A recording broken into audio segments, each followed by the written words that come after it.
Welcome sa munting YouTube channel natin guys. Please support my videos. Like, comment and subscribe lang po mga idolo. Maraming salamat po. Story Present, Myriad World Inventory Box.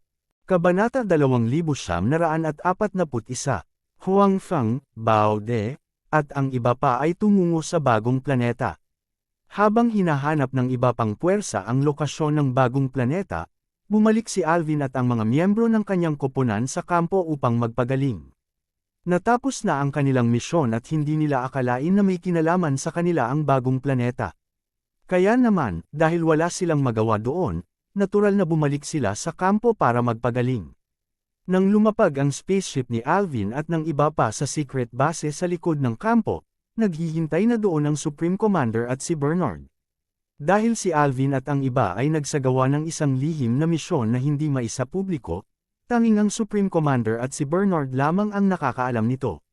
Pagkababa ng lahat sa spaceship, sa pangunguna ni Eric, sumaludo sila sa 2 taong matagal nang naghihintay. Tapos na ang misyon, humiling na bumalik sa koponan. Sabi ni Eric sa Supreme Commander. Ibinigay ang pahintulot, sumagot ang Supreme Commander. Pagkatapos ay tumingin siya sa lahat at sinabing, napakahusay mong ginawa sa pagkakataong ito. Alam ko na ang nangyari sa Fiery Wind Nation. Masasabing nalampasan mo ang iyong misyon. Proud ako sa iyo, Panipi. Talagang natapos ni Alvin at ng iba pa ang kanilang misyon ng maganda. Nagdulot sila ng malaking kaguluhan sa Fiery Wind Nation. Isang miyembro ng team ang nagpabaligtad sa buong Fiery Wind Nation. Ang gayong resulta ay talagang nakasisilaw.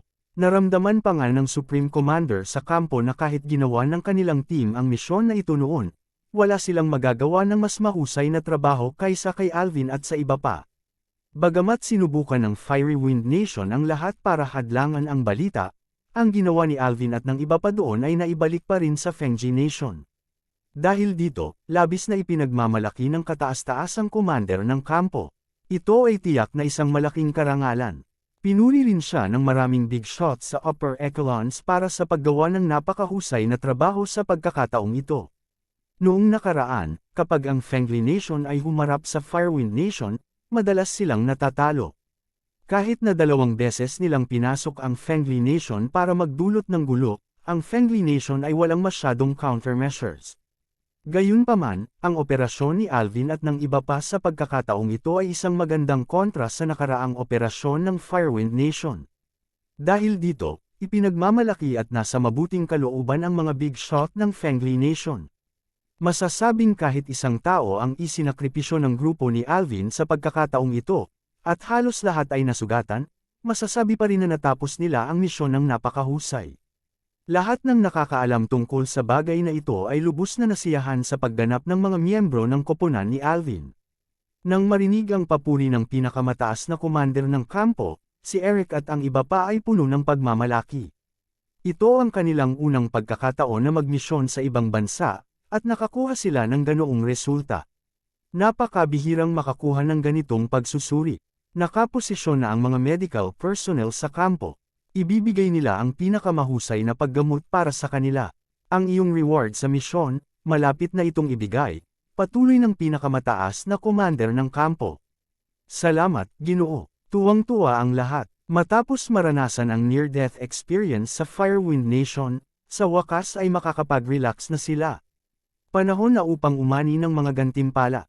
Sa lalong madaling panahon, lahat maliban kay Alvin ay pumunta sa kampo para sa mas mahusay na paggamot. Si Alvin lang ang hindi nasugatan.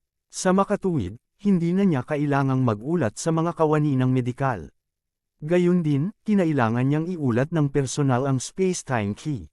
Magaling! Nang makaalis na si Eric at ang iba pa, lumapit si Bernard at tinapik si Alvin sa balikat na may kasiyahang ekspresyon.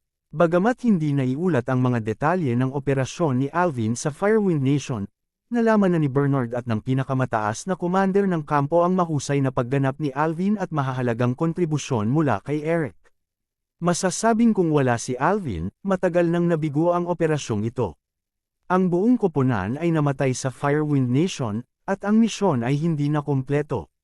Sa makatuwid, ginampanan ni Alvin ang pinakamahalagang papel sa operasyong ito. Dahil dito, labis na nasiyahan si Bernard bilang amo ni Alvin. Si Bernard ay napaka-optimistiko tungkol kay Alvin at nadama na ang kanyang mga tagumpay sa hinaharap ay tiyak na hindi magiging mababa, mas mahusay kaysa sa kanya at sa iba pa. Siya ay magiging isang napakahusay na sundalo o maging isang general. Ngunit iyon ay sa hinaharap. Hindi inaasahan ni Bernard na magiging maganda ang performance ni Alvin sa kanyang unang operasyon. Noong una, pumayag si Bernard na makilahok si Alvin sa misyong ito para lang lumawak ang kanyang pananaw at magkaroon ng kaunting karanasan. Ang misyon na ito ay hindi kailangang maging napakapanganib.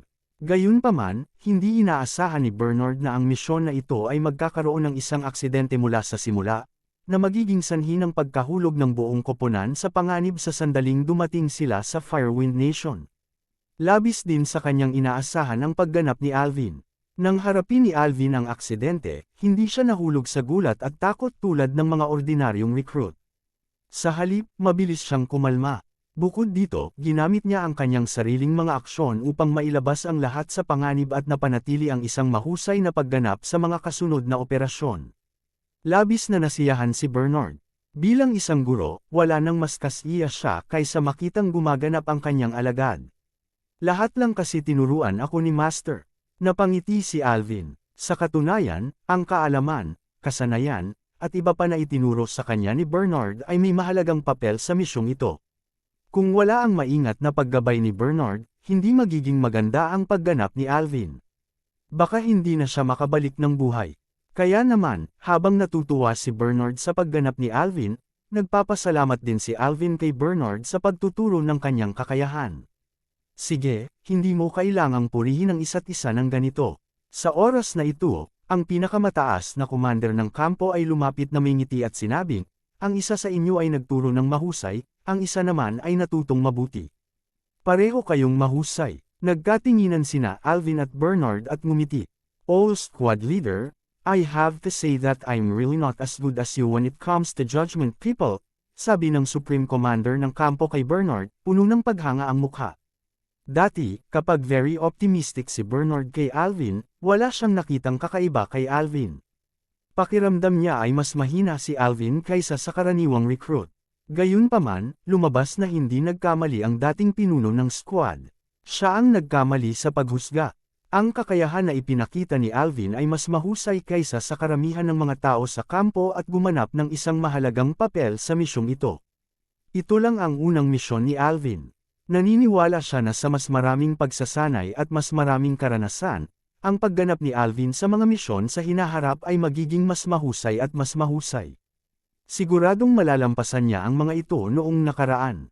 Kabanata 2942. Tuwang-tuwa si Bernard sa pagganap ni Alvin, at gayon din ang pinakamataas na commander ng kampo. Tutal si Alvin ang tinuruan ni Bernard kaya siya ang junior nila at ang kahalili ng mga taong iyon. Siyempre, natuwa siya nang makitang maganda ang performance ng kanyang successor. Sige, sabihin mo ngayon sa amin ang mga detalye ng operasyong ito. Nagsimula ito noong dumating ka sa Firewind Nation, sabi ng pinakamataas na commander ng kampo kay Alvin. Sinabi ng pinakamataas na commander ng kampo kay Alvin, lalo na ang bahagi tungkol sa space-time key, kailangan mong ipaliwanag ito ng detalyado. Ang mga tao sa itaas ay naghihintay ng lahat ng balita. Si Alvin at ang iba ay pupunta sa Blazing Wind Nation para sa dalawang bagay. Una, mata sa mata, mata sa mata. Ang mga tao ng Blazing Wind Nation ay nagdudulot ng kaguluhan sa kanilang bansa, kailangan nilang gawin ang isang bagay. Kung hindi, ang mga tao ng Blazing Wind Nation ay magiging mas laganap. Ang isa ay tungkol sa space-time key. Gayunpaman, dahil ang space-time key ay napaka-espesyal, si Alvin at ang iba ay hindi kinakailangang alamin ang sikreto ng space-time key. Siyempre, mas mabuti kung may isip nila ito. Kahit na hindi nila magawa, hindi ito magiging problema. Gayunpaman, mahusay na gumanap si Alvin at ang iba pa. Nakumpleto nila ng perpekto ang dalawang gawain.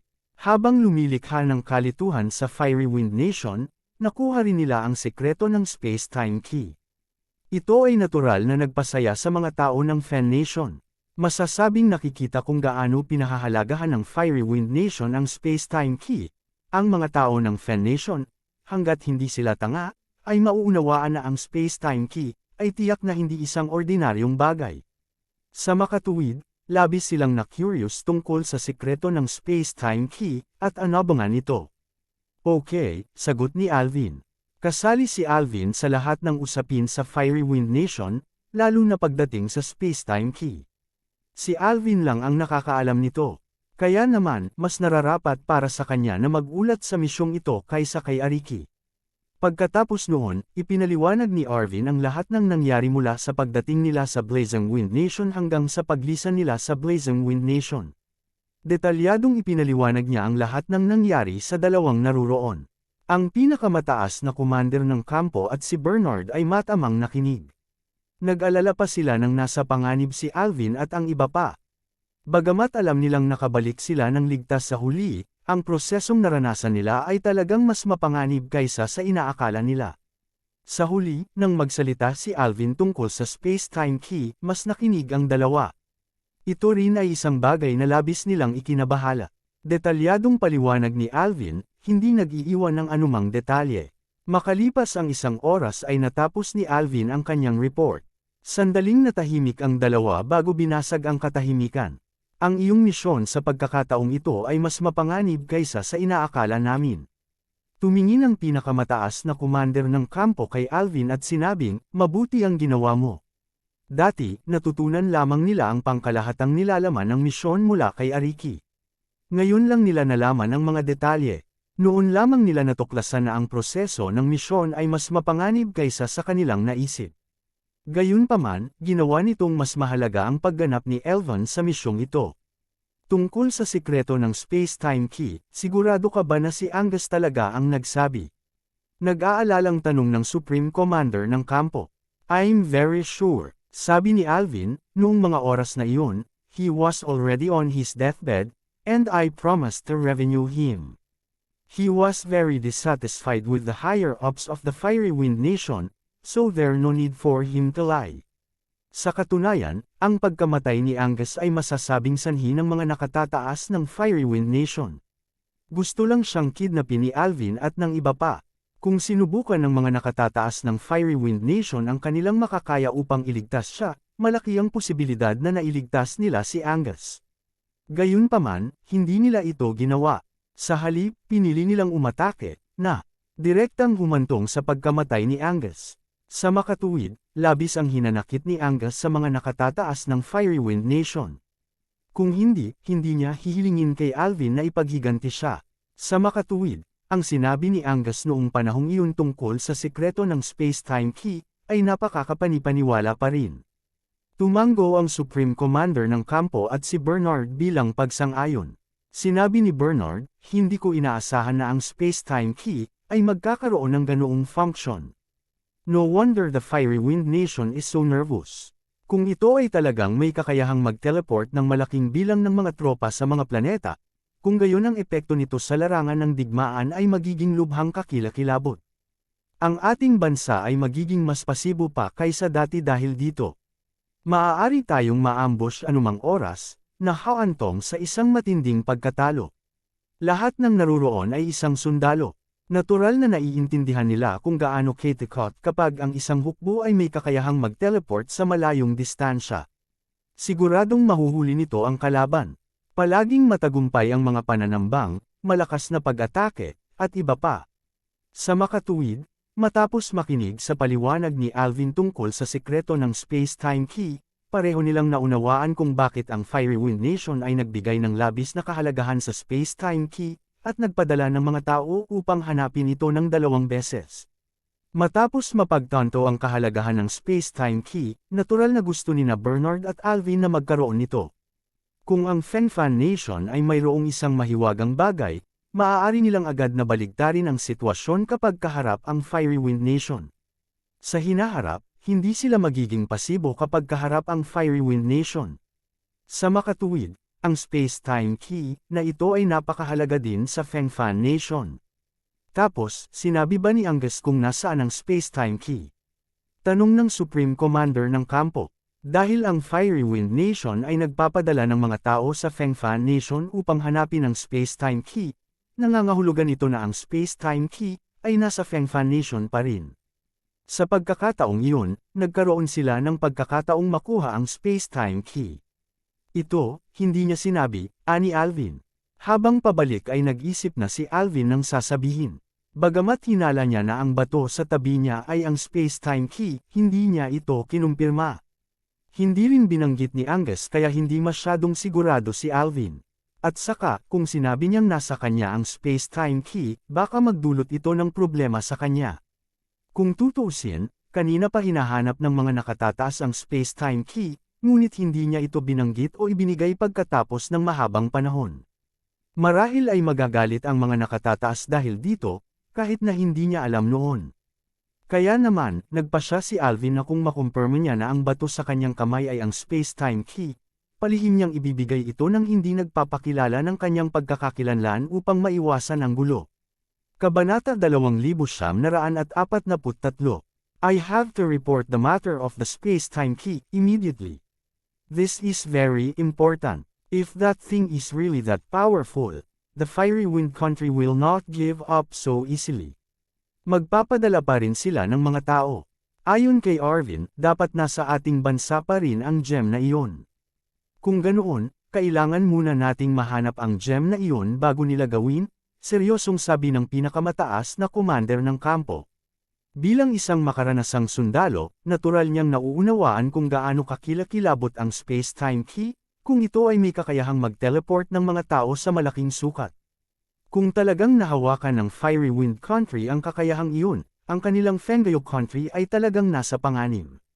Sa makatuwid, kailangan nilang hanapin ang hiyas na iyon bago ang Fiery Wind Country. Kahit na hindi nila makuha ang hiyas na iyon, kailangan nilang sirain ito. Anyway, hindi nila dapat hayaan ang Fiery Wind Country na mahawakan ang kakayahan na iyon. Manam, tama ka. Naniniwala ako na kung alam ng mga nakatataas ang sitwasyong ito, papansinin din nila ito, sabi ni Bernard. Napagtanto din niya ang kahalagahan ng hiyas na iyon. Ito ay isang hiyas na maaaring magpasya sa kapalaran ng dalawang bansa. Hindi nila dapat hayaang mahawakan ito ng Fiery Wind Country. Manam, isusumbong ko ngayon. Alam ng pinakamataas na commander ng kampo na hindi maaantala ang bagay na ito. Agad siyang umalis at naghanda na iulat ang bagay na ito. Pagkaalis niya ay si Arvin at Bernard na lang ang natira. Mabagal na naglakad ang dalawa patungo sa kampo. You've done a great job this time, especially the matter of the space-time key. This matter is even related to the fate of our country. Now I know why they sent people to our country to look for the gemstone again and again. Tsaka sobrang sikreto nila sa gemstone. It's really too important, ani Bernard kay Alvin. Sige. Bago isagawa ni Arvin at ng iba pa ang mga misyon na ito, ang ilan sa mga nakatataas ay narelax na ang kanilang pagtuon sa pagpasok sa Fiery Wind Country. Hindi sila gumugol ng labis na pagsisikap upang mahanap ang space-time key, dahil hindi alam ng mga nakatataas ang tiyak na kakayahan ng hiyas na ito at hindi nila napagtanto ang kahalagahan nito. Marahil, ang Fiery Wind Country ay naghihintay ng ganoong pagkakataon. Naghihintay sila na ibaba nila ang kanilang bantay at pagkatapos ay magpadala ng mga tao upang makalusot muli upang hanapin ang hiyas na iyon. Sa kabutihang palad, si Arwen at ang iba ay nagpunta sa Fiery Wind Country upang isagawa ang misyong ito. Sa kabutihang palad, matagumpay na nalaman ni Arwen at ng iba pa ang sikreto ng gemstone. Naniniwala sila na kung iuulat ang lihim na ito, mas bibigyan ng pansin ng mga nakatataas ang gemstone. Sa katunayan, ito ay magiging mas mahalaga kaysa dati. Sa ganitong paraan, magiging napakahirap para sa mga tao ng Fiery Wind Country na mahanap muli ang gemstone. Masasabing mas malaki ang kontribusyon ni Elvan sa misyong ito dahil sa hiyas. Bagamat hindi nila nakita ang hiyas at hindi alam ang kinaroroonan nito, napakabihirang na nilang malaman ang sikreto ng hiyas. Si Bernard naman ay medyo nasiyahan at proud kay Alvin. Ito ang kanyang apprentice, at ito lamang ang kanyang unang misyon, ngunit natapos niya ito ng napakaganda. Ito ay talagang bihira, at siya ay nakaramdam ng labis na pagmamalaki. Ang hiyas na iyon ay napakahalaga din sa Firewind Nation, sabi ni Arwen. Well, that's for sure. Nakakapagtaka kung hindi nila papansinin ang ganoong mahalagang bagay. Sabi ni Bernard, kumusta? Ano ang naramdaman mo sa misyong ito? Kinabahan ka ba? Natatakot ka ba? Panipi, nakangiting tanong ni Bernard. Kung tutuusin, nakabalik na si Alvin mula sa kanyang misyon at walang nangyari sa kanya. Sapat na iyon. Okay na ang pakiramdam ko.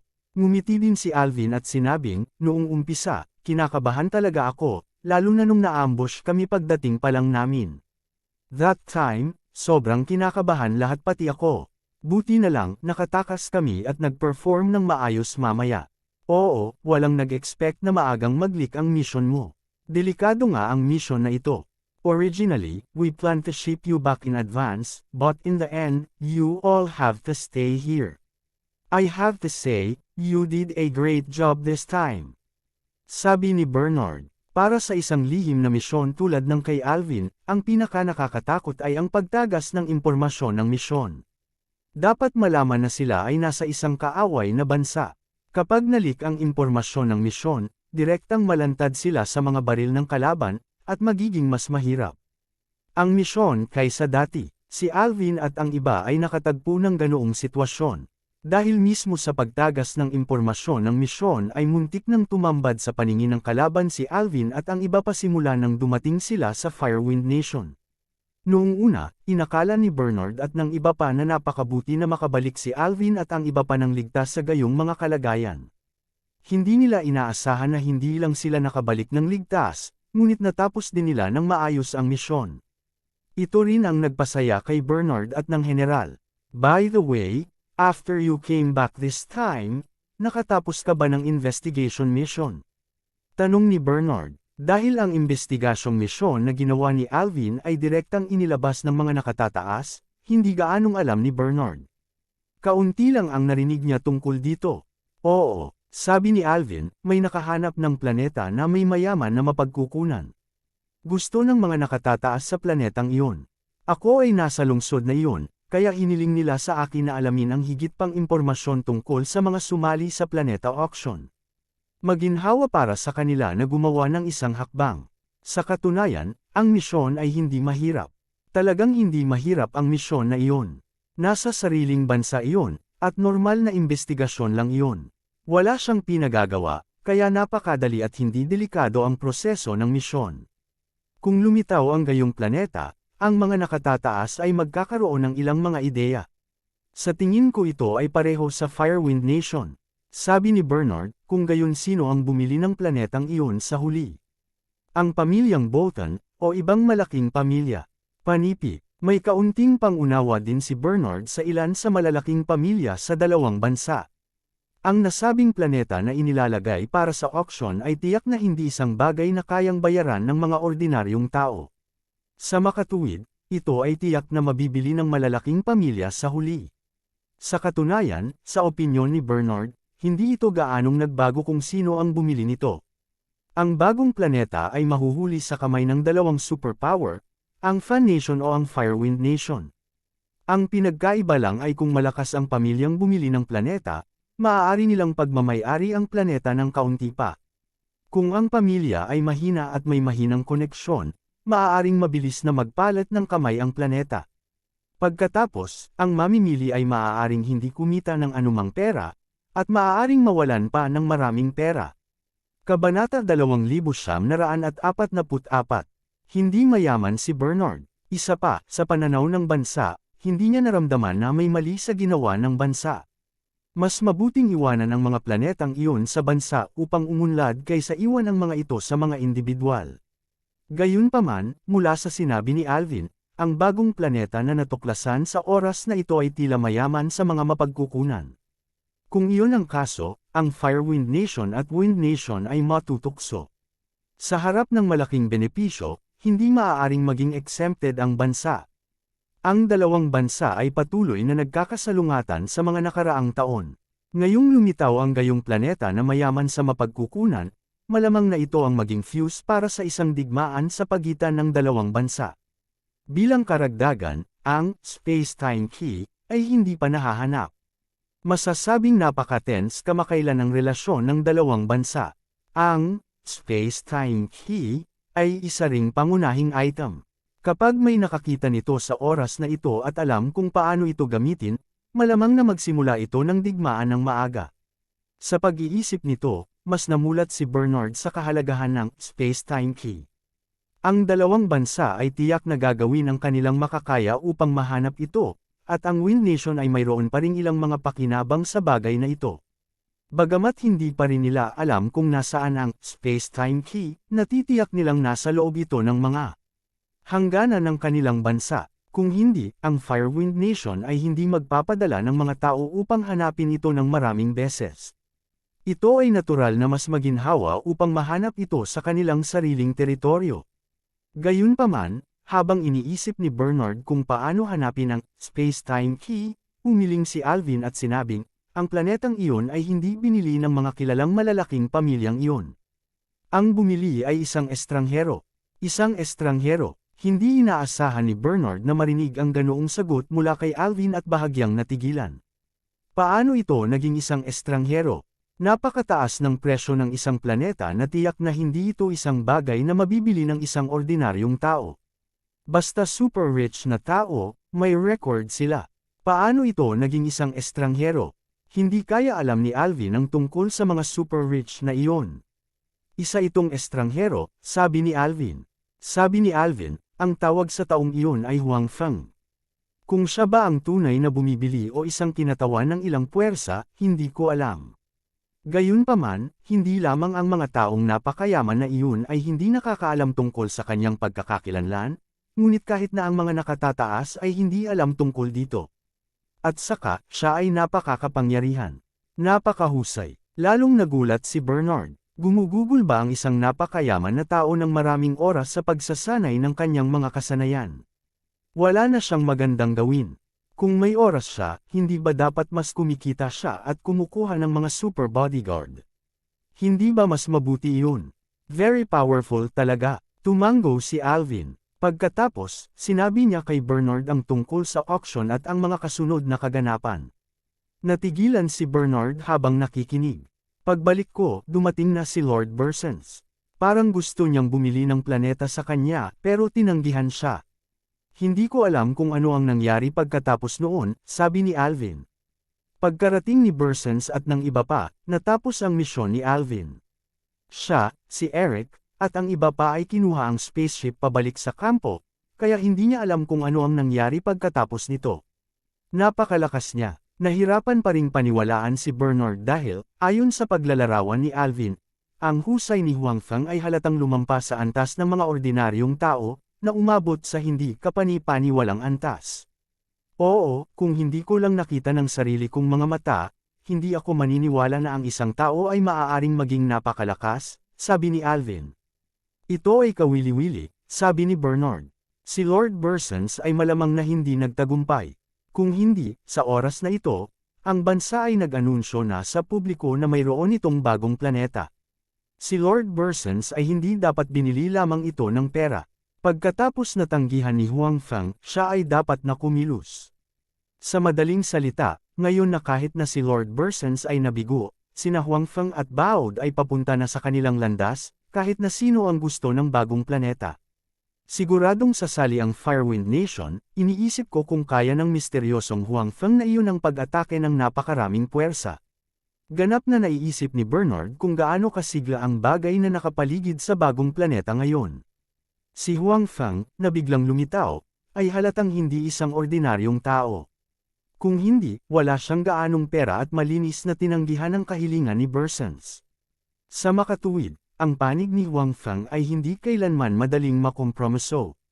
Mukhang magkakaroon ng mga salungatan dahil sa bagong planeta na iyon. Gayunpaman, hindi maisip ni Bernard kung gaano kalaki ang labanan. That should be something for the higher-ups to consider. It has little to do with US, sabi ni Alvin. Totoo yan. Tumango si Bernard. Parehong naramdaman nina Alvin at Bernard na sila ay mga ordinaryong sundalo lamang. Ang ganitong uri ng malaking kaganapan ay walang gaanong kinalaman sa kanila. Kahit na magkaroon ng salungatan, ang Wind Nation ay may maraming tropa, kaya maaaring hindi sila masangkot.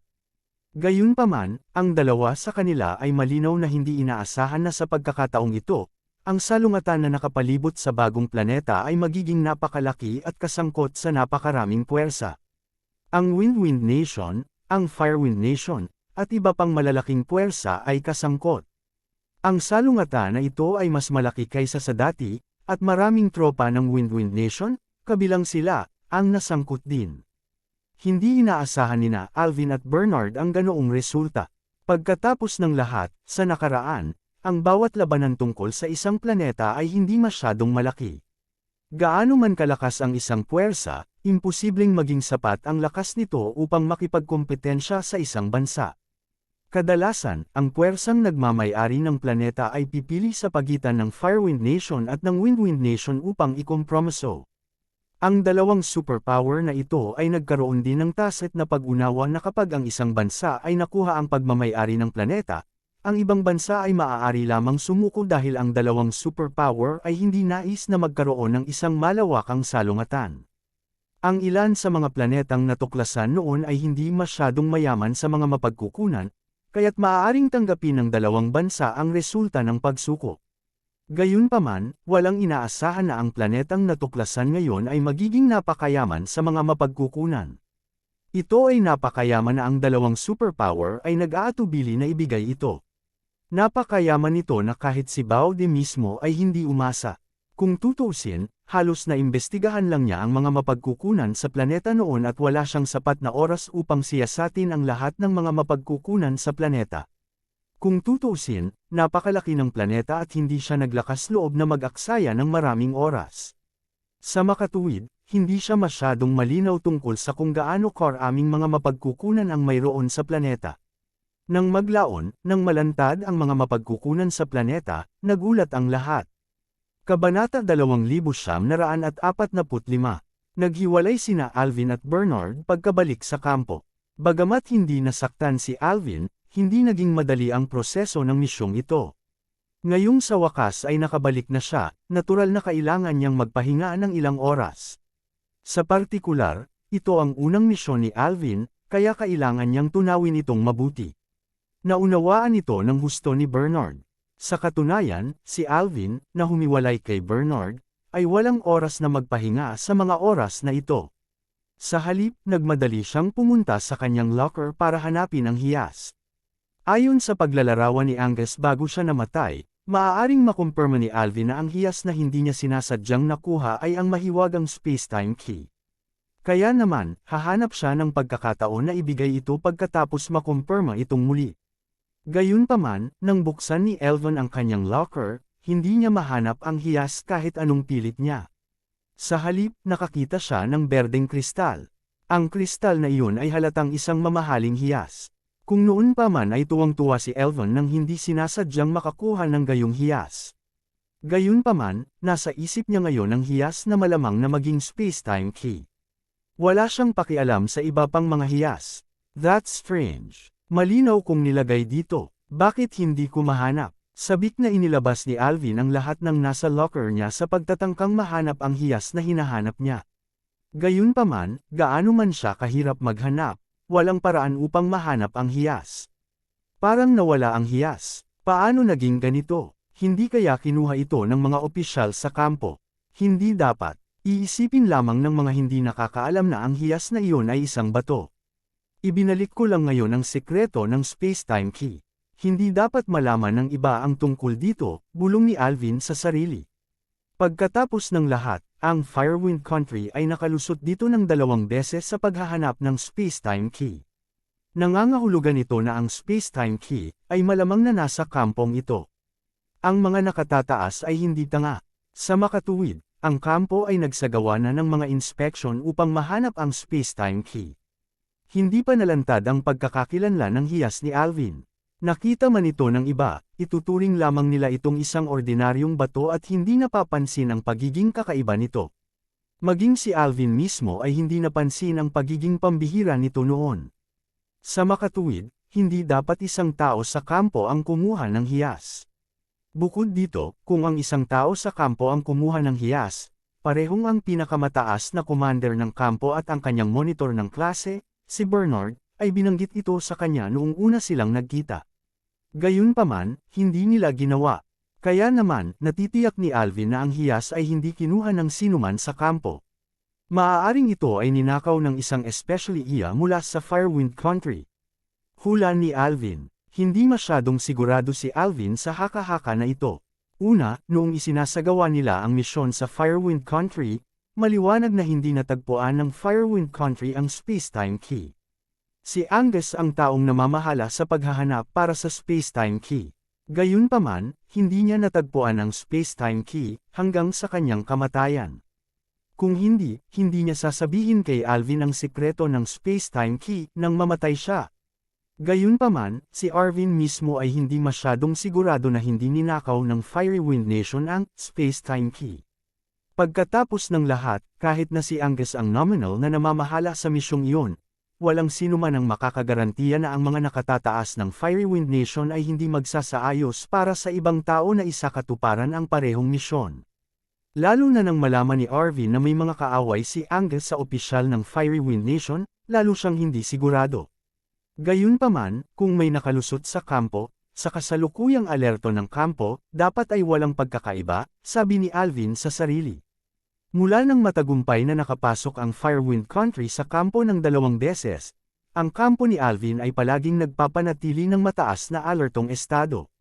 Malinaw na ayaw nilang matagumpay na makapasok ang kaaway sa kampo sa ikatlong pagkakataon. Masyadong nakakahiya iyon. Sa makatuwid, walang alinlangan na napakahirap para sa mga tropang panlaban o mga especially iya mula sa Firewind Country na makalusot sa kampo. Hirap pa kasing pumuslit ng hindi napapansin. Gayunpaman, nag-aalala pa rin si Alvin. Wala siyang oras para magpahinga at dali-dali siyang pumunta kay Bernard, nagtanong, "Class monitor, habang isinasagawa natin ang misyon, may nangyari ba sa kampo? Halimbawa, may mga especially iya ba mula sa Firewind Country na pumasok?"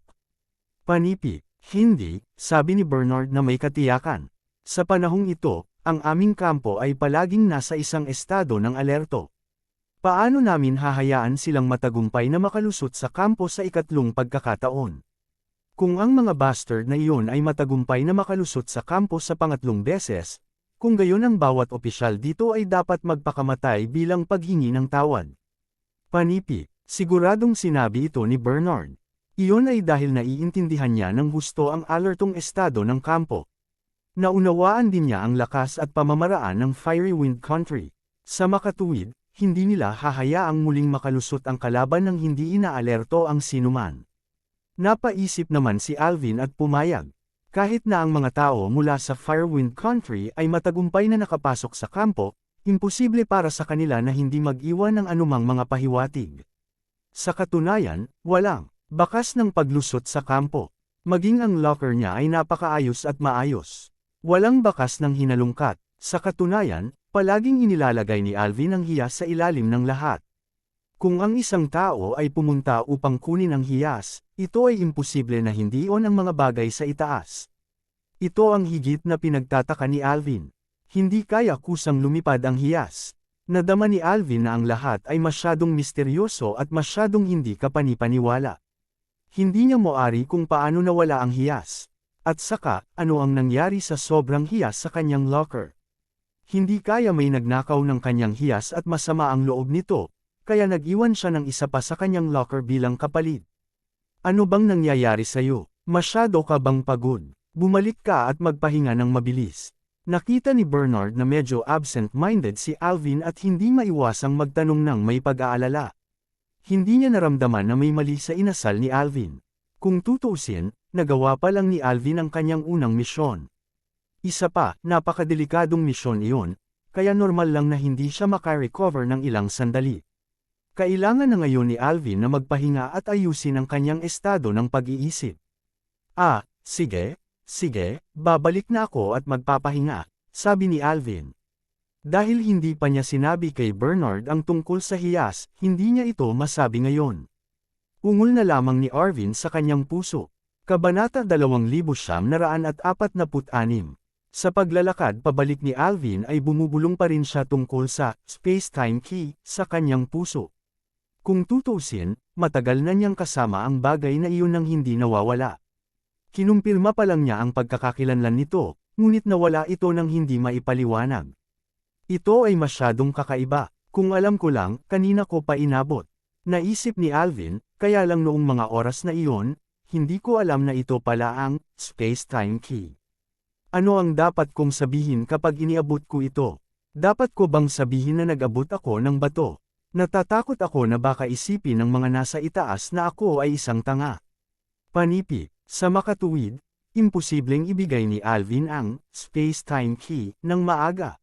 Bukod dito, natuwa rin si Alvin na hindi niya sinabi kay Bernard na nasa kanya ang hiyas. Kung hindi niya ito mailabas ngayon, hindi niya alam kung anong klaseng gulo ang mangyayari. Gayunpaman, ang hiyas ay nawala sa kanyang mga kamay pagkatapos ng lahat. Halatang naaalala pa rin ni Alvin ang bagay na ito sa kanyang puso at iniisip pa rin kung saan napunta ang hiyas. Lumipas ang kalahating buwan sa isang iglap. Si Huang Feng ay nasa spaceship sa lahat ng oras na ito. Pagkagising niya kaninang umaga, natagpuan siya ni Baud at sinabi sa kanya na ilang oras na lang ay makakarating na sila sa kanilang destinasyon. Hindi madali, napabuntong hininga si Huang Feng. Bagamat walang bentahe sa bilis ang ipinalit niyang sasakyang pangkalawakan, kung tutusin ay isa pa rin itong spaceship. Gaano man ito kabagal, hindi ito maaaring maging masyadong mabagal. Bukod dito, ang bilis ng spaceship dito ay mas mabilis kaysa sa spaceship sa Earth, kahit na lumampas sa bilis ng liwanag. Gayunpaman, kahit na, gumugol pa rin sila ng kalahating buwan sa paglalakbay. Gayunpaman, ngayong malapit na silang makarating sa kanilang destinasyon, nakahinga rin ng maluwag si Huang Feng sa kanyang puso. Medyo nakakabagot na manatili sa spaceship na ito sa lahat ng oras at hindi pumunta kahit saan. Makalipas ang ilang oras, sa wakas ay dumating na ang spaceship sa destinasyon nito. Isang malayong planeta ang lumitaw sa paningin ng lahat. Nakikita ni Huang Feng ang asul na karagatan sa planeta sa pamamagitan ng bintana. Mukhang Earth mula rito. Tumayo si Huang Feng sa bintana at sinabi, kung hindi niya alam na ang lugar na ito at ang Earth ay hindi nasa parehong space-time. Iisipin talaga ni Huang Feng na siya ay nasa Earth. Pagkatapos ng lahat, ang pagtingin sa ibaba mula sa langit, ang planetang ito ay halos kamukha ng Earth. Sa pagtingin sa asul na karagatan, lubos na nasisiyahan si Huang Feng. Ang tubig ay isang kinakailangang mapagkukunan para mabuhay ang mga bagay. Kung walang tubig, hindi mabubuhay ang mga bagay na may buhay. Sa tubig, ang mga bagay na may buhay ay magkakaroon ng pundasyon para mabuhay. Siyempre, kailangan din ng oxygen. Gayunpaman, si Baude ay narito na dati. Obviously, may oxygen dito. Kung hindi siya nakaligtas. Hindi nagtagal, lumapag ang sasakyang pangkalawakan sa isang walang laman na espasyo sa planeta. Sa totoo lang, wala ni isang tao doon. Ito ay walang laman na espasyo sa lahat ng dako. Pagkalapag ng spaceship, isa-isang bumaba si Huang Feng at ang iba pa. Oo naman, maraming oxygen dito, at lahat ay walang problema sa paghinga. Andy, kumuha ka ng ilang tao at mag-scout sa paligid. Una, mangolekta ng ilang kahoy at magtayo ng isang simpleng bahay na gawa sa kahoy para tirahan ng lahat, sabi ni Huang Feng kay Andy. Yes, sir, sabi ni Andy. Pagkatapos, tumingin si Huang Feng kay Baude at sinabing, kailangan kong problemayan si Mr. Baude para manatili dito sandali. Ibabalik kita mamaya. Walang problema, hindi ako nagmamadaling bumalik, sabi ni Baude. Alam ni Baude na tiyak na hinahanap ng iba't ibang puwersa ang lokasyon ng planetang ito. As an insider, dapat nasa listahan siya ng mga taong iyon. Kung nahanap nila ang lokasyon ng planetang ito, ayos lang. Kung hindi nila ito mahanap at bumalik siya, tiyak na nasa panganib siya. Sa makatuwid, si Baude ay hindi nagmamadaling bumalik ngayon. Anyway, sa kanyang opinyon, ang lugar na ito ay matutuklasan sa madaling panahon. Kung tutuusin, may record ng kanyang spaceship. Bukod dito, maaaring may ibang mga sasakyang pangkalawakan na dumaraan, at iba pa. Kapag dumating ang panahong iyon, wala na siyang halaga sa iba, at magiging ligtas siya. At sa panahong ito, si Huang Feng ay magiging mapagkukunan ng pagmimina para sa pagtatayo. Kapag nahanap na ng mga taong iyon ang lugar na ito, hindi na ito magiging tulad ng dati. Hindi inakala ni Baude na magagawa ni Huang Feng na ipagtanggol ang lugar na ito pagdating ng panahon. Kapag dumating ang oras, makakaalis na siya ng walang anumang tanong. Salamat sa iyong pag-unawa, Mr. Baude, sabi ni Huang Feng. Pagkatapos, pansamantalang inilagay ni Huang Feng si Baude sa spaceship. Sinamantala niya ang katotohanang walang pumapansin sa kanya at mabilis na lumipad sa ere. Dapat sabihin na ang planetang ito ay talagang malaki. Tinansya ni Huang Feng na ang lugar nito ay maaaring mas malaki kaysa sa Earth. Kahit nasa bilis ng paglipad ni Huang Feng, magtatagal siya para lumipad sa buong planeta. Dahil dito napangiwi si Huang Feng. Hindi rin inakala ni Huang Feng na ang mga tao mula sa ibang paksayon ay susuko sa planetang ito. Ilang sandali lang ay dumating na sila para hanapin siya. Gayunpaman, ang planetang ito ay napakalaki na magiging mahirap para kay Huang Feng na malaman kung saan sila makakarating. Paano kung palihim na pumunta rito ang ilan sa mga kabilang pangkat at hindi siya inatake? Paano kung palihim silang pumunta dito para magmina ng resources? Gumastos siya ng 600 bilyon para bilhin ang lugar na ito, kaya tiyak na hindi niya ito papayagan sa iba. Sa makatuwid, dapat niyang subaybayan ang lugar na ito mula sa lahat ng anggulo at huwag bigyan ng pagkakataon ang kaaway na samantalahin ito. Kung gusto niyang subaybayan ang ganoong kalaking planeta sa lahat ng anggulo, tiyak na hindi siya makakaasa sa mga tao. Kakailanganin niyang makipagpalitan ng napakaraming tao, at ang presyo ay magiging masyadong mataas. At saka, baka hindi niya mamonitor lahat. Sa makatuwid, si Huang Feng ay hindi masyadong nag-alinlangan at piniling ipagpalit ang mga berdeng slug. Maliit ang laki ng maliliit na lalaki na ito, at napakabilis nilang lumipad. Bukod dito, maaari silang makipag-usap sa kanya ng telepatiko at ibahagi ang kanilang pananaw. Tamang-tama para sa kanila na subaybayan ang buong planeta. Siyempre, para masubaybayan ang buong planeta, kinailangan ni Huang Feng na makipagpalitan ng maraming berdeng slug. Ipinagpalit niya ang kabuoang 10 milyon sa kanila. Gayunpaman, ang paglipad sa kanila sa lahat ng direksyon ng planeta, na ang bawat isa ay namamahala sa pagsubaybay sa isang lugar, ay hindi isang maliit na gastos. Gayunpaman, upang matiyak ang kaligtasan ng planeta at mabantayan ang lugar na ito, sulit ang lahat ng gastos. Ito ay dahil natuklasan ni Huang Feng ang maraming mapagkukunan sa pamamagitan lamang ng paglipad sa himpapawid. Nalaman niya ang mga pangalan at hitsura ng mga mapagkukunang ito mula kay Baude habang siya ay lumilipad sa spaceship. Ngayon, makikilala na ni Huang Feng ang karamihan sa mga mapagkukunan sa mundong ito. Sa makatuwid, nakilala sila ni Huang Feng sa sandaling natuklasan niya ang mga ito. Ang ikinatuwa ni Huang Feng ay ang sangkap na tinatawag na Li na dati niyang iniisip ay naruroon din dito. Siyempre, ito ay nasa orihinal nitong estado at nangangailangan ng karagdagang pagproseso, ngunit ito ay napakabihirang. Kabanata 2947. Bilang karagdagan sa mga material na mapagkukunan tulad ng Li, natagpuan din ni Huang Feng ang isang malaking bilang ng iba pang mga mapagkukunan sa planetang ito. Mayroong lahat ng uri ng mahalagang mapagkukunan sa mundong ito at lahat ng uri ng mapagkukunan sa Earth, tulad ng langis, iba't ibang bihirang mga metal, at iba pa. I'm rich this time. This is a treasure trove na hindi pa nabubuo. This 600 billion is worth it. Masayang sabi ni Huang Feng sa kanyang sarili. Kahit nasa kanyang kasalukuyang kayamanan, siya ay labis na nasisiyahan matapos makita ang mga mapagkukunang ito. Makikita kung gaano kayaman ang mga mapagkukunan dito. Tinansya ni Huang Feng na kung mina at ibebenta niya ang mga mapagkukunang ito, sapat na upang mamultiply ng maraming beses ang kanyang kasalukuyang kayamanan. Iyon ay isang medyo nakakatakot na numero. Bukod dito, higit sa lahat, lumipad si Huang Feng ng halos kalahating araw. Napakabilis ng kanyang bilis, ngunit halatang hindi niya kayang galugarin ang buong planeta. Bukod dito, tiyak na mayroong mga mapagkukunan sa ilalim ng lupa. Sa madaling salita, ang stock ng mga mapagkukunan sa planetang ito ay higit pa kaysa sa nakita niya ngayon. Kahit nasanay na si Huang Feng sa lahat ng uri ng malalaking eksena, matapos itong mapagtanto, ang kanyang puso ay labis na nasa sabik. Kailangang protektahan ang planetang ito. Kahit anong presyo ang dapat kong bayaran, dapat kong protektahan ito. Lihim na nagpasya si Huang Feng sa kanyang puso. Hanggat mayroon siyang mga mapagkukunan sa planetang ito, kung gayon, sa espasyo-oras man o sa totoong mundo, si Huang Feng ay magkakaroon muli ng mahusay na pag-unlad. Ito ay lubos na mahalaga kay Huang Feng. Pagkatapos ng lahat, kahit na ang mga bihirang metal at mahalagang mapagkukunan na tulad nito ay maaaring ipagpalit sa tindahan ng storage box, ang presyo ng palitan ay napakataas. Bukod dito, ang halaga ng palitan ay limitado rin. Sa makatuwid, ang planetang ito ay lubos na mahalaga kay Huangfeng.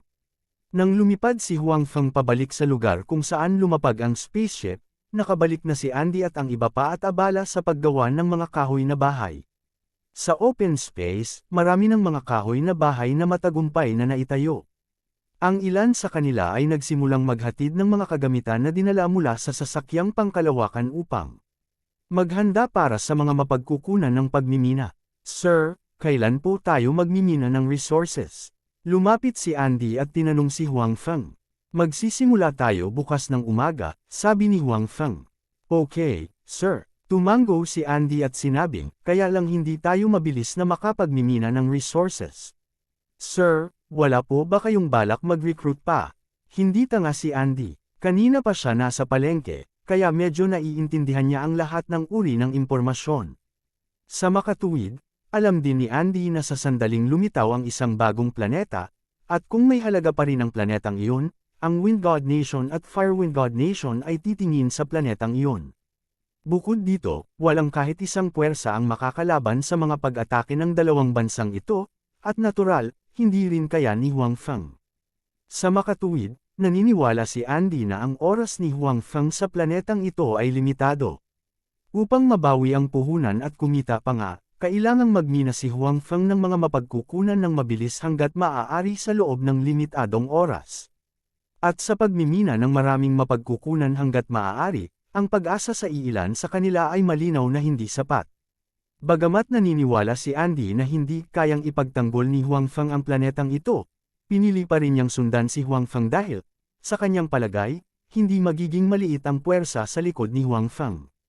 Kahit na hindi niya may pagtanggol ang planetang ito, lumipat sa ibang lugar, sa pangangalaga ni Huangfeng, siya at ang mga taong kasama niya ay magkakaroon ng mas magandang buhay kaysa dati. Talagang mare-recruit ang mga tao. Malapit na silang makarating, sabi ni Huangfeng. Upang maprotektahan ang planetang ito, si Huangfeng ay kailangang mamuhunan ng malaki. Kaya naman, hindi niya intensyon na gamitin ang mga taong ipinagpalit niya para minahan ng mga mapagkukunan. O hindi bababasa, hindi niya nais na gamitin ang mga ito ngayon. Kung iyon ang kaso, ang gastos ay masyadong mataas. Pangalawa, magkakaroon ng kakulangan ng tao na chi dito. Sa makatuwid, nagpasya si Huangfeng na ihinto ang pagkuha ng mga tao mula sa Wind Fan Nation o Fire Wind Nation. Gayunpaman, ang planetang ito ay masyadong malayo sa Firewind Country at Wind Country.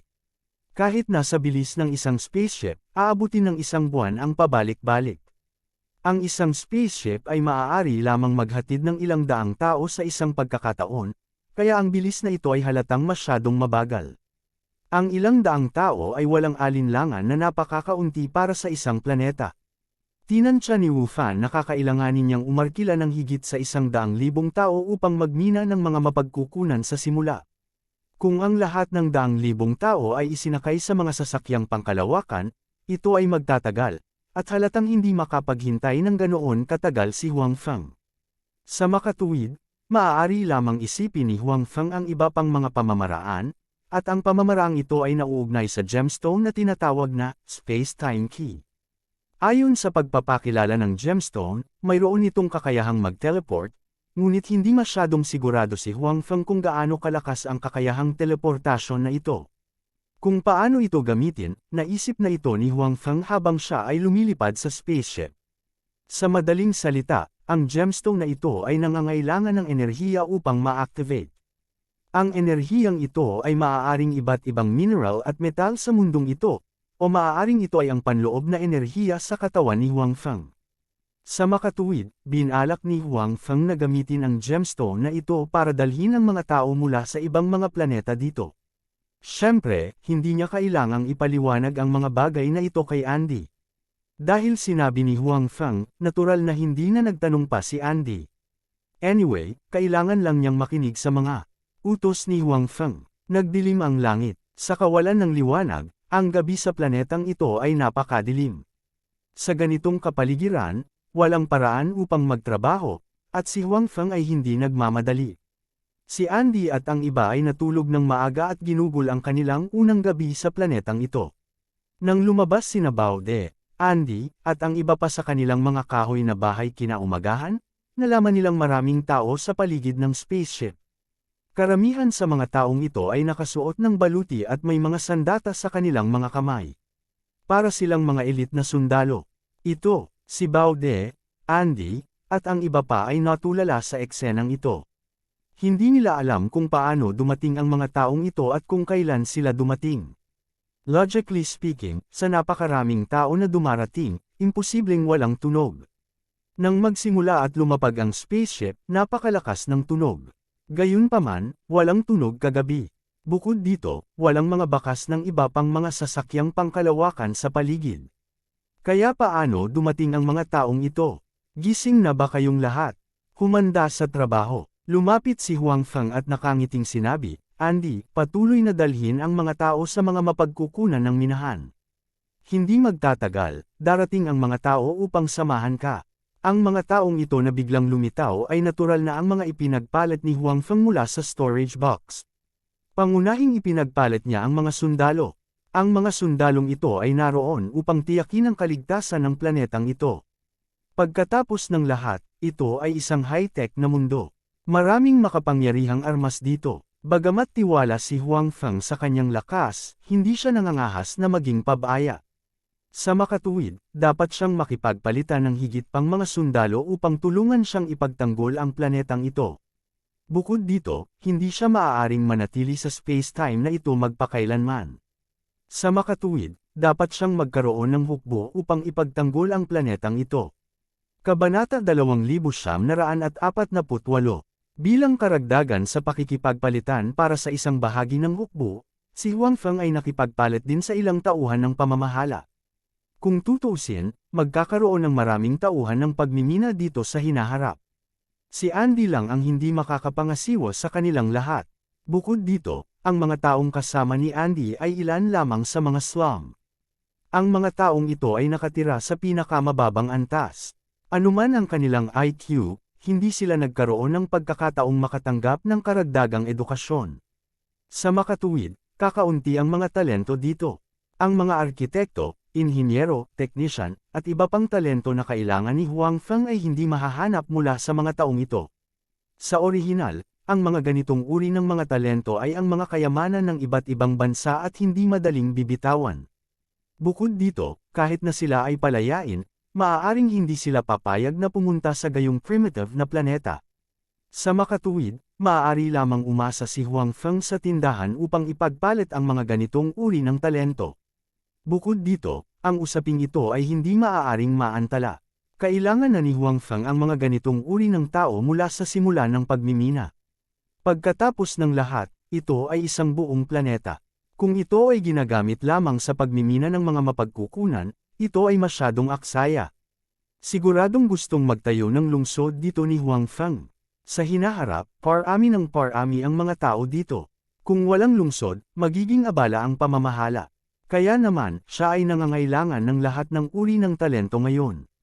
Tiningnan ni Andy at Baud ang mga talentong ito na biglang sumulpot at nagulat saglit bago sila nag-react.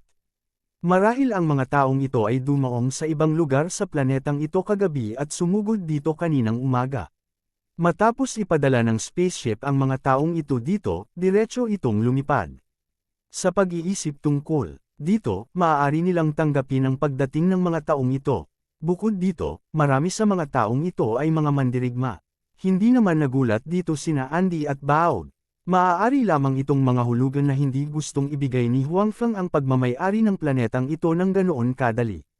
Malamang na gusto niyang makipaglaban, at para makipaglaban, halatang imposible nang walang mga manlalaban. Dati, hindi nila nakitang kakaiba na walang mga mandirigma ang sumama sa kanila sa planetang ito. Ngunit ngayon, pagkatapos makita ang mga taong ito, madaling tinanggap ito ni Baud at Andy. Pagkatapos, pinangunahan ni Andy ang mga taong sumama sa kanya upang ipagpatuloy ang pagmimina. Sa oras na ito, natuklasan din niya na kapag sila ay nagmimina, may darating upang gabayan sila kung paano gumamit ng iba't ibang mga tool at kung paano ayusin ang pinakamakatwiran. Higit pa rito, ang mga mapagkukunan na minahan ay hindi maaaring itambak ng walang ingat. Kinailangan nilang ilagay sa maayos na paraan. Ang hitsura ng mga taong ito ay nagbigay kay Andy ng pakiramdam ng pagkaapurahan at presyon. Noong una, naisip niya na gustong ilagay siya ni Huang Feng sa isang mahalagang posisyon. Pinahalagahan din niya ang pagkakataong ito at naghanda upang gumanap ng mahusay upang makuha ang tiwala ni Huang Feng. Gayunpaman, nang lumitaw ang mga taong ito, napagtanto ni Andy na maraming bagay ang hindi niya alam. Kahit na ang pinakapangunahing trabaho sa pamamahala sa kanyang mga nasasakupan ay hindi kasing husay ng mga taong kakakaharap lamang. Kung ikukumpara sa kanila, tila napakahirap ng kakayahan ni Andy. Dahil dito, medyo nabalisa si Andy. Alam niyang pinahahalagahan siya ni Huang Feng. Para sa kanya, ito ay isang pagkakataon upang ganap na baguhin ang kanyang kapalaran. Gayunpaman, ang isang taong tulad ni Huang Feng ay malinaw na hindi maglalagay ng isang taong walang kakayahan sa isang mahalagang posisyon. Kung ang kanyang pagganap sa lahat ng aspeto ay mas masama kaysa sa iba, kung gayon si Huang Feng ay walang dahilan para ipagpatuloy siyang ilagay sa isang mahalagang posisyon. Lalo nitong ikinabahala si Andy. Gayunpaman, mula sa kasalukuyang sitwasyon, nagtiwala pa rin sa kanya si Huang Feng. Ang mga taong ito na inayos ni Huang Feng ay nagbigay lang ng ilang mungkahi at walang anumang intensyon na ay override siya. Sa makatuwid, nagkaroon pa siya ng pagkakataon. Sa makatuwid, agad na natutunan ni Andy ang mga taong ito, natutunan ang kanilang mga kasanayan at karunungan. Ayaw niyang masira ang tiwala ni Huang Feng. Ayaw niyang mapalitan ng mga taong natagpuan ni Huang Feng at nawala ang pagkakataong ito para baguhin ang kanyang kapalaran. Hindi alam ni Huang Feng kung ano ang iniisip ni Andy sa oras na ito. Matapos ayusin ang mga taong ito, nagtago si Huang Feng sa silid ng spaceship at ginamit ang space-time key. Nang ipasok ni Huang Feng ang kanyang panloob na enerhiya sa space-time key, agad na naglabas ng liwanag ang hiyas. Pagkatapos, isang virtual na screen ang lumitaw sa harap ni Huang Feng at isang mekanikal na boses ang tumunog sa kanyang mga tainga. Pakilagay ang mga destination coordinates. Agad na pinasok ni Huang Feng ang mga coordinate ng planetang kinaroroonan niya noong una siyang dumating sa espasyong ito. Ang planetang iyon ay ang planeta kung saan matatagpuan ang Fengfan Country. Kumpleto na ang input ng mga coordinate. Ayon sa energy injected, 100 tao ang maaaring i-teleport sa oras na ito. Kung ito ay overloaded, ito ay may teleport sa space-time turbulence. Handa ka na ba? Nag-inject lang si Huang Feng ng bahagi ng kanyang enerhiya ngayon lang para kumpirmahin na sapat na ito para i-activate ang gem. Hindi niya naipasok ang lahat ng kanyang panloob na enerhiya dito. Hindi niya. Akalain na sapat pala ito para ma-teleport ang 100 katao. Sa katunayan, kung gagamitin ang iba't ibang mga metal or sa space-time na ito, mangangailangan ito ng marami sa kanila. Bukod dito, mas maraming tao at mas malayo ang distansya ng teleportasyon, mas maraming ores ang kakailanganin. Ito ay dahil ang teleportasyon ay nangangailangan ng maraming enerhiya, at mayroong iba't ibang mga dumi sa mga ores. Walang paraan upang makamit ang 100% na kadalisayan. Sa makatuwid, ang halaga na kinakailangan ay natural na malaki. Iba ang panloob na enerhiya ni Huang Feng. Napakadalisay ng kanyang panloob na enerhiya. Kahit konti lang, sobrang nakakakilabot ang energy na nilalaman. Lalo na pagkatapos niyang umakyat sa half-immortal realm, ang enerhiya sa kanyang katawan ay mas dalisay. Sa makatuwid, kahit na si Huang Feng ay nag-inject lamang ng kaunting panloob na enerhiya sa pagkakataong ito, sapat na para sa kanya na mag-teleport ng 100 tao. Gayunpaman, si Huang Feng ay pupunta sa planetang iyon ng mag-isa sa pagkakataong ito. Wala siyang planong magsama ng kahit na sino. Sa makatuwid, pinili niyang kumpirmahin sa virtual screen. Paghahanda para sa teleportation. 3, 2, 1. Simulan ang teleportation. Pagkatapos, kumislap ang mga mata ni Huang Feng at nawala ang kanyang katawan sa silid ng spaceship. Ito ay medyo katulad sa paraan ng paggamit niya ng storage box sa teleport. Pagkatapos ng 1 o 2 paghinga, bumalik ang paningin ni Huang Feng. Wala na siya sa silid ng spaceship, ngunit naging gubat na siya. Tumingin si Huang Feng sa paligid at nakitang walang tao sa paligid, kaya mabilis siyang bumangon sa hangin. Pagkatapos makumpirma ang kanyang lokasyon, agad siyang lumipad. Makalipas ang ilang minuto, dumating si Huang Feng sa pinakamalapit na lungsod. Nakahanap siya ng bakanteng sulok at lumapag. Pagkatapos, dahan-dahan siyang naglakad papasok ng lungsod. Ito ay isang lungsod sa Fengli Nation. Matutukoy lamang ni Huang Feng ang lokasyon ng planeta sa pamamagitan ng paglalagay ng mga coordinate. Kung saan siya makalapag pagka-landing, random iyon. Bago pumasok si Huang Feng sa lungsod, ipinagpalit muna niya ang isang alipin upang maging kanyang tagasunod. Pagkatapos nito, pagpasok niya sa lungsod, nagsimula siyang magtanong tungkol sa sitwasyon sa lungsod. Nais din niyang malaman kung may nangyaring major sa kalahating buwan pagkatapos niyang umalis. Kabanata 2949. Nagtanong si Huang Feng at higit pa o hindi gaanong naunawaan ang ilan sa mga bagay na nangyari sa kalahating buwan na wala siya. Ang bagay tungkol sa bagong planeta ay ganap na kumalat sa oras na ito, at si Huang Feng ay tumanggi na ibenta ang bagong planeta. Alam na ng maraming tao ang tungkol dito. Sa mga ordinaryong tao, inakala ng marami na si Huang Feng ay magulo ang ulo at magdadala lamang ng kapahamakan at problema sa kanyang sarili sa huli. Kung tutuusin, gaano man kalakas ang isang puwersa, imposibleng maging sapat ang lakas upang makipagkumpetensya sa isang bansa. Para naman sa Fengji Country, hindi sila sumuko.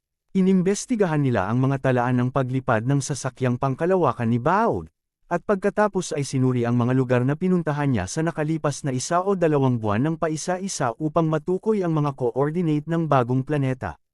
Kung natagpuan nila ito o hindi, ang bagay na ito ay hindi alam ng mga tagalabas, at hindi maaaring magtanong si Huang Feng tungkol dito. Gayunpaman, alam ni Huang Feng na ayon sa kanilang mga pamamaraan, tiyak na mahahanap nila ito. Ito ay isang oras lamang. Ang Fengji Country ay napakalaking bansa, natural na malakas ang lakas nito, at napakadaling mag-imbestiga sa ilang lugar. Sa kabutihang palad, hindi inaasahan ni Huang Feng na ang mga taong ito ay hindi kailanman mahahanap ang lokasyon ng planeta, at hindi rin niya inaasahan na ang mga taong ito ay susuko. Pagkatapos ng lahat, ito ay isang bagong planeta, at ito ay mayaman sa mga mapagkukunan. Kahit na tingnan ito ni Huang Feng mula sa pananaw ng Fengji Country, matutukso siya. Ang mga tao ng iba pang puwersa ay hindi idle sa panahong ito. Hinahanap din nila ang lokasyon ng bagong planeta. Maaaring hindi maglakas loob ang ilang puwersa na agawin ang karne sa bibig ng dalawang superpower, ang Fengji Country at ang Fengji Country. Gayunpaman, kung nahanap nila ang lokasyon ng planeta, o kahit na sinakop ang planeta, maaari silang makipag-ayos sa dalawang superpower at makakuha ng mga benepisyo. Maaari pa silang makipagtulungan sa dalawang bansa para mapaunlad ang planeta. Bukod dito, napakalaki ng isang planeta. Kung mahahanap nila ang planetang iyon, maaari nilang palihim na minahan ito ng hindi natutuklasan ng mga tao ng dalawang bansa. Sa makatuwid, mayroon pa ring maraming puwersa na interesado sa bagong planeta. Bukod dito, lahat sila ay malalaking puwersa. Ang mga ordinaryong maliliit na puwersa ay walang kakayahan na lumahok. At pangalawa, kahit na natagpuan nila ito, maaaring wala silang kakayahang magmina nito. Ang Fengji Country ay gumagalaw din. Interesado din sila sa bagong planeta at sinisiyasat din ang lokasyon ng bagong planeta. Gayunpaman, ito ay pagkatapos ng lahat ng isang kaaway na bansa ng Fengji Country. Si Huang Feng ay nasa panig ng Fengji Country, kaya mahirap para sa kanya na makahanap ng masyadong maraming impormasyon tungkol sa Fengji Country. Gayunpaman, may isang bagay na ikinagulat ni Huang Feng. Ang salungatan sa pagitan ng Fengji Country at ng Fengji Country ay tila lumawak kamakailan. Tinutuligsa ng Fengji Country ang Fengji Country dahil sa pagpapadala ng mga tao para pumasok sa kanilang bansa at gumawa ng kalituhan. Pinatay pa nila ang mataas na general ng kanilang bansa, si Angus, at naging dahilan pa ng pagkagulo ng ilang lungsod. Nagnakaw pa sila ng isang napakahalagang bagay sa kanilang bansa. Ang Fengji Country ay natural na hindi umamin sa bagay na ito. Pagkatapos ng lahat, ang Fengji Country ay walang aktwal na ebidensya. Si Alvin at ang iba ay nakabalik ng ligtas. Bukod dito, hindi sila ang pumatay kay Angus, ngunit ang kanilang sariling mga tao. Kung tungkol sa kaguluhan sa mga lungsod na iyon, kasalanan nila ang lahat. Paano nila masisisi si Alvin at ang iba pa? Tungkol naman sa mahalagang bagay na ninakaw, kung walang mga sorpresa, ang tinutukoy nito ay ang space-time key. Gayunpaman, ang space-time key ay hindi ninakaw ng mga tao ng Fengji country. Sa katunayan, hindi man lang alam ng Fengji country kung paano napunta ang space-time key sa kanilang bansa. Sa oras na ito, alam na ng mga tao sa Fengji country ang paggamit ng space-time key at napagtanto ang kahalagahan nito. Bilang karagdagan, ang Fengji country ay hindi sumuko sa bagay na ito. Dahil dito, mas binigyang pansin ng Fengji country ang space-time key. Hinahanap din nila ang item na ito kamakailan. Bukod dito, ang intensity ng kanilang paghahanap ay mas malaki kaysa dati. Ang dalawang superpower ay parehong naghahanap ng isang mahalagang bagay. Nakuha na nito ang atensyon ng ilang tao. Gayunpaman, ang pangalan ng item na iyon ay hindi nakalantad, kaya hindi alam ng maraming tao ang tungkol dito. Hindi rin alam ni Huang Feng na ang bagay na hinahanap ng dalawang superpower ay ang space-time key, nakakagamit lang niya. Ang parehong mga bansa ay natatakot na ang kabilang partido ay unang mahanap ang space-time key. Kung ganoon, sila ay magiging dehado at tambangan ng kabilang partido anumang oras. Lalo na natakot dito ang Fengji country. Bagamat pinili nilang salakayin at pigilan si Elven at ang iba pa na kunin. Si Angus ay banihag ni Elven at ng iba pa sa loob ng mahabang panahon. Walang nakakaalam kung may sinabi si Angus na hindi niya dapat sabihin sa panahong iyon. Kapag nalaman ng mga tao ng Windmill Nation ang kahalagahan ng space-time key, malamang nadagdagan nila ang kanilang pagsisikap na mahanap ito. Kamakailan lamang, ang balita na pinabalik ng mga especially iyan ng Blazing Wind Nation sa kanilang bansa ay naging dahilan upang hindi mapakali ang mga nakatataas sa Blazing Wind Nation. Obviously, may alam na ang Fengji country. Kung hindi sana nila biglang dinagdagan ang kanilang mga pagsisikap sa paghahanap. Ang higit na ikinabahala ng mga tao sa Fengji country ay hindi nila alam kung nasaan ang space-time key. Gayunpaman, natitiyak nila na ang space-time key ay nasa Fengji country. Mas magiging maginhawa para sa mga tao ng Fengji country na mahanap ito. Kung hahanapin ng mga tao ng Fengji country ang space-time key, at matuklasan ang sikreto ng space-time key, isa itong malaking dagok sa Fengji country. Magiging malaking panganib din ito. Sa makatuwid, ang mga tao ng Fengji country ay naging mas sensitibo kamakailan. Sa isang banda, kinukundena nila ang Fengji country. Sa kabilang banda, patuloy silang lumilikha ng mga salungatan sa hangganan. Bukod dito, ang laki ng mga salungatan ay palaki ng palaki. Tila gusto nilang magsimula ng digmaan ng maaga at alisin ang Fengji country bago mahanap ng Fengji country ang space-time key. Gayunpaman, ang Fengji country ay isa ring superpower. Kahit na sila ay bahagyang mahina kaysa sa Fengji country, ang kanilang lakas ay hindi dapat maliitin. Bukod dito, marami rin silang mga bansang kaanib sa kanila. Kapag ang dalawang superpower na ito ay nagsimula ng isang malawakang digmaan, ito ay magiging isang malakihang digmaan na kakalat sa hindi mabilang na mga planeta. Nakakatakot na isipin pa lang. Naramdaman din ng Fengji country ang pagkabalisa ng Fengji country sa panahong ito. Sa makatuwid, sa isang banda, binibilasan nila ang kanilang paghahanap para sa space-time key. Sa kabilang banda, pinalalakas nila ang depensa sa hangganan upang maiwasan ang palihim na pag-atake mula sa Fengji country. Hindi inaasahan ni Huang Feng na ang dalawang superpower, na nagpapanatili ng kapayapaan sa loob ng maraming taon at nagkaroon lamang ng maliliit na sagupaan, ay magpapalaki sa salungatan sa isang ganap na digmaan kapag siya ay dumating na. Kabanata 2950. Si Huang Feng ay hindi interesado sa pagtatalo sa pagitan ng dalawang superpower. Ang pinakamalaking layunin niya ngayon ay ang paunlarin ng planetang iyon. Ang mga mapagkukunan sa planetang iyon ay masyadong mayaman, sapat para sa kanya upang bumuo ng mahabang panahon. Inaasahan ni Huang Feng na ang dalawang bansang ito ay lalaban ng mabangis hanggat maaari. Sa ganoong paraan, hindi nila papansinin ang sarili niyang planeta. Magkakaroon siya ng sapat na lakas para minahan ang planeta, at hindi na niya kailangang bantayan ang mga taong iyon. Pagkatapos magtanong ng ilang impormasyon, pumunta si Huang Feng sa pantalan. Ayon kay Andy, pipiliin ng maraming kulis na maghanap buhay dito. Oo nga naman, nang dumating si Huang Feng sa pantalan, nakita niyang maraming mga kuli ang nagtatrabaho, ngunit mas marami pang mga kuli ang nakatingin sa kanila. Sa tuwing dadaong ang isang cargo ship, nagkukusa silang magtanong kung kailangan nila ng mga kulis. Gayunpaman, ang bilang ng mga cargo ship ay limitado, at ang bilang ng mga kuli ay malinaw na marami. Bagamat isang superpower ang Fengfan Country, marami pa ring tao ang nasa ibaba. Ang mga taong ito ay maaari lamang piliin na gawin ang ganitong uri ng trabaho ng kuli upang mabuhay. Gayunpaman, napakarami sa mga taong ito, na humantong sa kakulangan. Ng mga kulis dito, Mister, kailangan mo ba ng tulong? Nang si Huang Feng ay nakatingin sa mga taong nakapaligid sa kanya, isang nasa katanghaliang gulang na lalaki na may maitim na balat ang nagkusa na tanungin si Huang Feng. Oh, paano mo nalaman na kailangan ko ng tulong? Ngumiti si Huang Feng. Mister, mukha kang maharlika, iba sa mga katulad namin. The man complimented, para makapunta dito, obvious naman na kailangan mo ng mga kulis or errand boys. Kulis man o errand boys, kaya ko. Magandang paningin, sabi ni Huang Feng. Bagamat karaniwan ang mga damit ni Huang Feng, ang kanyang ugali ay ganap na naiiba sa nakaraan.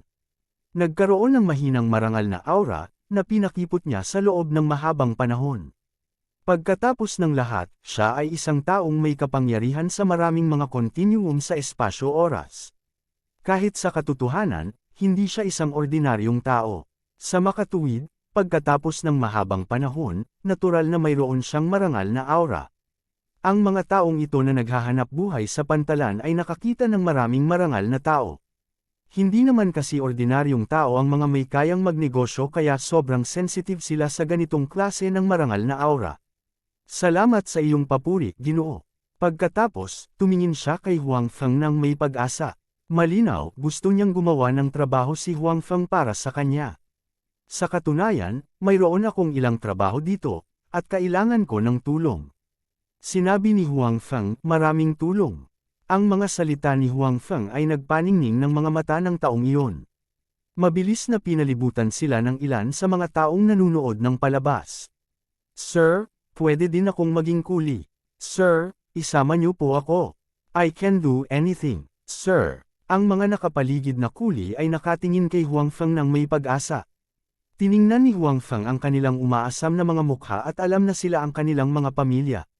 Marahil ay kailangan sila ng kanilang mga pamilya upang suportahan sila. Sila ang mga haligi ng kanilang mga pamilya at ang pinakamahalagang mapagkukunan ng kita. Marami akong trabaho dito, at kailangan kong kumuha ng maraming tao. Sinabi ni Huang Feng, kung gusto mo, maaari kang pumunta, ngunit ang aking lugar ay napakalayo at malayo. Pagkatapos mong pumunta, maaaring hindi ka na makabalik ng ilang taon. Siyempre, hindi magiging masama ang paggamot. Maaari mong isaalang-alang kung gusto mong pumunta o hindi. Nag-alinlangan ang lahat, hindi nila kilala si Huang Feng. Kung nagtatrabaho lang sila sa lungsod na ito, walang problema. Gayunpaman, kung susundin nila si Huang Feng, paano kung si Huang Feng ay may ibang layunin, o siya ay isang human trafficker? Ano ang dapat nilang gawin? At saka, hindi na sila makakabalik ng ilang taon. Problema rin ito. Ano ang dapat gawin ng kanilang mga pamilya? Paano sila dapat mabuhay? Sir, kung willing akong sumama sa inyo, pwede bang bigyan mo muna ako ng sweldo? Umaasa ang pamilya ko na susuportahan ko sila. Kung aalis ako at hindi babalik ng ilang taon, natatakot ako na hindi na sila makakaligtas. Sinabi ng nasa katanghaliang gulang na lalaking unang nakausap ni Huang Feng. Bagamat labis din siyang nag-aalala kung mapagkakatiwalaan ba si Huang Feng, wala siyang ibang pagpipilian. Ang pagtatrabaho dito sa pantalan, kung minsan ay walang trabaho, ay hindi napakahusay upang mapanatili ang isang magandang buhay. Siya lang ang nag-iisang manggagawa sa kanyang pamilya, kaya kailangan niya ng isang matatag na trabaho. Ang trabahong ibinigay ni Huang Feng ay halatang napakahusay. Kahit ilang taon, o mas matagal pa, hindi na niya kailangang isipin ang trabaho. Gayunpaman, sa sandaling umalis siya, ang kanyang pamilya ay walang paraan upang masuportahan ang kanilang kabuhayan, kaya nais niyang magbayad muna ng isang bahagi ng gastos. Alam ko, ang hiling na ito ay sobra-sobra, at mahihirapan ka nito. Sabi ng nasa katanghaliang gulang na lalaki. Sumasang-ayon ako, direktang sabi ni Huang Feng. Pagkatapos, ikanaway niya ang kanyang kamay, at ang katabi niya ay naglabas ng isang kahon. Kumuha si Huang Feng ng 100,000 cash at iniabot ito sa lalaki, at sinabing, ito ang sweldo mo sa loob ng 1 taon. Napatingin ang lalaki sa pera sa kanyang kamay, natigilan. For a moment, hindi niya alam kung ano ang sasabihin. Naiinggit at gulat din na napatingin ang ibang nasa paligid niya sa pera. Kailangang malaman ng isa na kahit na magtrabaho sila araw-araw, hindi sila makakakuha ng higit sa 50,000 yuan sa 1 taon. Gayunpaman, inalok sila ni Huang Feng ng 100,000 yuan, na higit sa doble ng kanilang taunang kita. Bukod dito, imposible para sa kanila na magtrabaho araw-araw dito. Hindi bababa sa kalahati ng 1 buwan, wala silang gagawin. Kung titingnan ito sa ganitong paraan, ang halagang ito ng pera ay 4 na beses ng kanilang nakaraang taunang kita, o higit pa. Napaka-generous talaga ng boss na ito. Tuwang-tuwang sinabi ng nasa katanghaliang gulang na lalaki kay Huang Feng, Sir, sasama ako sa iyo. Ito ay 100,000 yuan, na katumbas ng kanyang nakaraang 4 hanggang 5 taong kita. Sa pera na ito sa bahay, kahit 4 hanggang 5 taon siyang hindi bumalik, kaya pa rin niyang mapanatili ang mga gastusin sa pamumuhay ng kanyang pamilya. Tungkol sa nakaraang pag-aalala na si Huang Feng ay may masamang intensyon sa kanila, inalis niya ito sa oras na ito. Sila lang ang pinakamababang antas ng paggawa, at maraming tao ang katulad nila sa Winfan Country. Kahit na ibenta, hindi sila makakakuha ng 100,000 yuan. Hindi maaaring maging hanggal si Huang Feng para gawin ang ganitong negosyong nalulugi. Sir, pupunta rin ako. Ako din. Sa oras na ito, ang iba ay inilagay din ang kanilang mga alalahanin at hiniling na sumama sa kanya. Hindi naging madali ang makilala ang gayong mapagbigay na amo, at ayaw nilang palampasin ito. As long as you are willing to go, you can go with me. Sinabi ni Huang Feng, maaari mong isama ang iyong pamilya, o maaari kang pumunta ng mag-isa. Kung pupunta ka ng mag-isa, maaari kitang bayaran ng maaga ng 1 taon na sweldo. Kapareho ito sa kanya, 100,000 yuan. Maaari ko bang dalhin ang aking pamilya? Ang ilang mga tao ay nag-alinlangan, at ang ilan ay naantig. Gayunpaman, hindi alintana kung sila ay nag-aalangan o lumipat, tiyak na sasama sila kay Huang Feng. Pagkatapos ng lahat, ito ay 100,000 yuan. Ang 1 taon ng trabaho ay katumbas ng 4 hanggang 5 taon ng trabaho. Walang handang talikuran ang pagkakataong ito.